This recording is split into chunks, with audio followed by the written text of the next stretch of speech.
Let me quickly welcome my own brother and also one of our senior brother in the industry as far as entertainment is concerned. One of the architect and founder of Actors Guild of Nigeria, AGN. Honorable Evangelist St. Charles Esimokafo, special guest speaker for this great occasion.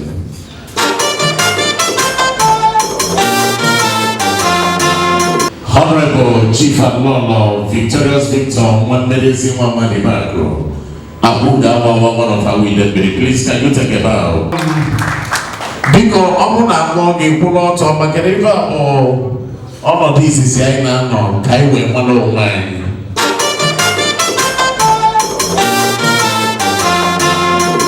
Honorable Dr. St. Augustine Esimoko, all the way from USA. And he happens to be one of the doctors that takes care of COVID-19 patients in US.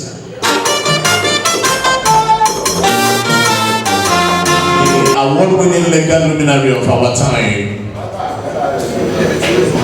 And also the legal advisor to Chief Evans Emerson, the Koboko Entertainment President, and currently the interim secretary of Koboko Entertainment Family, Chief Barrister St. Michael Ifani Chukwueze Mwenendo.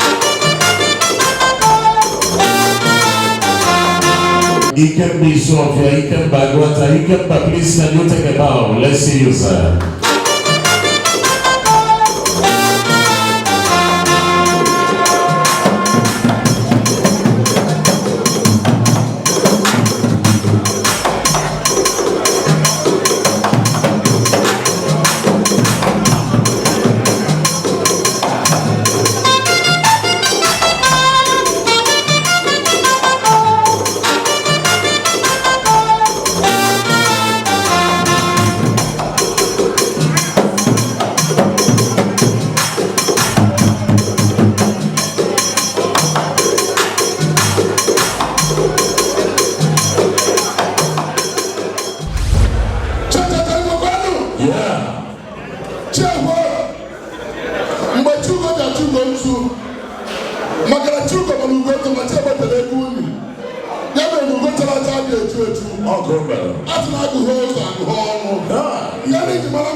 Present this document to you, Chairman.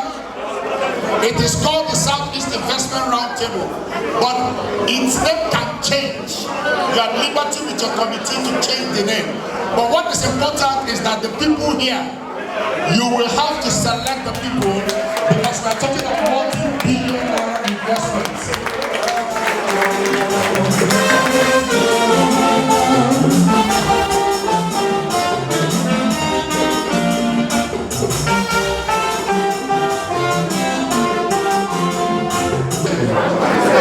I don't say that but I thank God for that.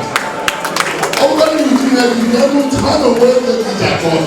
And only the money is very important of us. But I didn't tell us to get the money warm. Now, Charles, what I broke down. Overman, the butcher, the book on way. 1 minute. Ọkwa no nya bụ mmemme ka anyị nọ na tata bụ abalị nkiri na atọ n'ime ọnwa Disemba afọ 2020. Enwegasịrị ọtụtụ ife anyị fla na-emetụgasị aka gbasalụ iwota mmepe na ala Igbo. Ịgbadike n'elu ọra na eze ifenya bụ ife. Yes. ife anyị mere bụ na ndị be anyị etego eji asị klọb a na-eyi achebi ọ gburu efi na-aga n'ego enu si agarazi n'ego enu.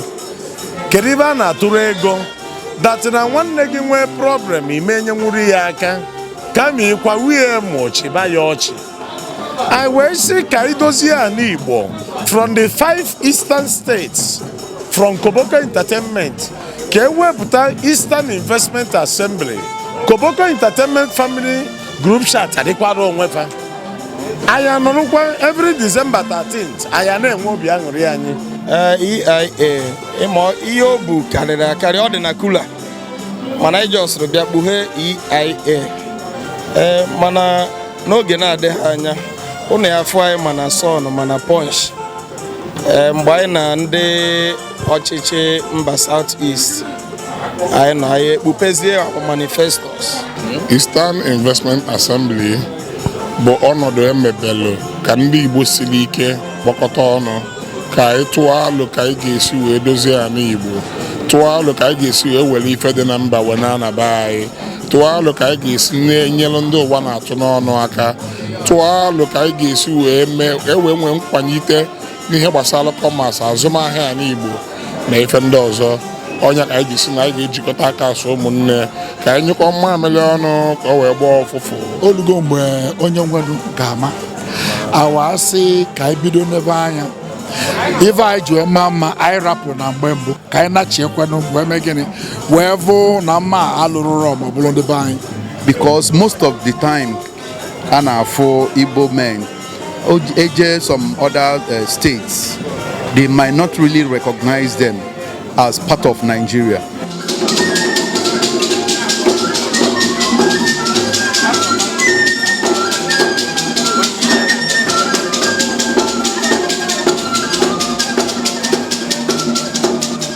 Igbo bụ Igbo ekene m unu.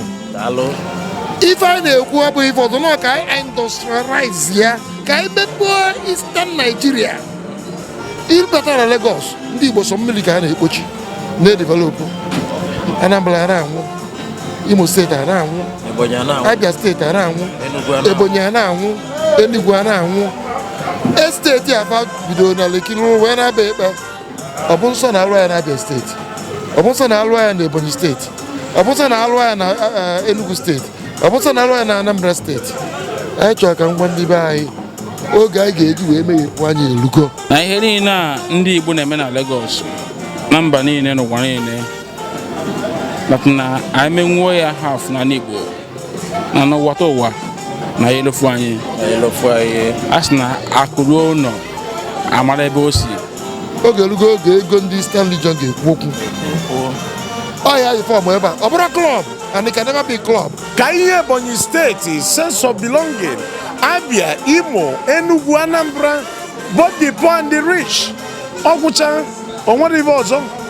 Onye nwere mmasị isonye n'ife gbasara anya bụ Eastern mana onye ahụ anọrọ n'ọgbakọ Koboko ka onye ahụ ga-esi wee sonye. Nsogbu adịrọ o nwere ọ bụrụ ife rijuru afọ ọ bịa bụ onye ichi ma Koboko o weta fon nọmba etinye na group chat Koboko ọ banye ego na EIA ọ bụrụ ife rijuru afọ anyị ada anakwu ego. Ka ekisi eche na politiks anyị aba n'ife unu na-eme na anyị eji ebumnobi ejifu wee na-aga.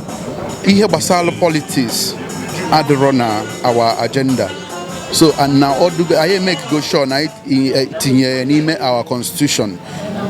Na-azọ politics ekpele ka anyị ga-ekpele gị anyị anọrọ na ka anyị kwado gị ka iwin oke.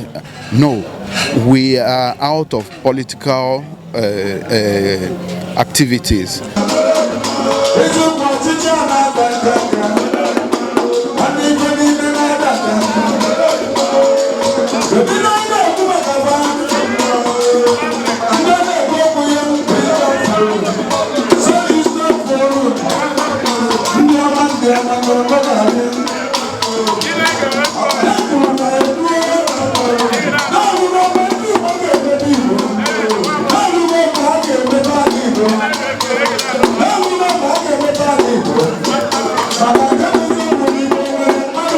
People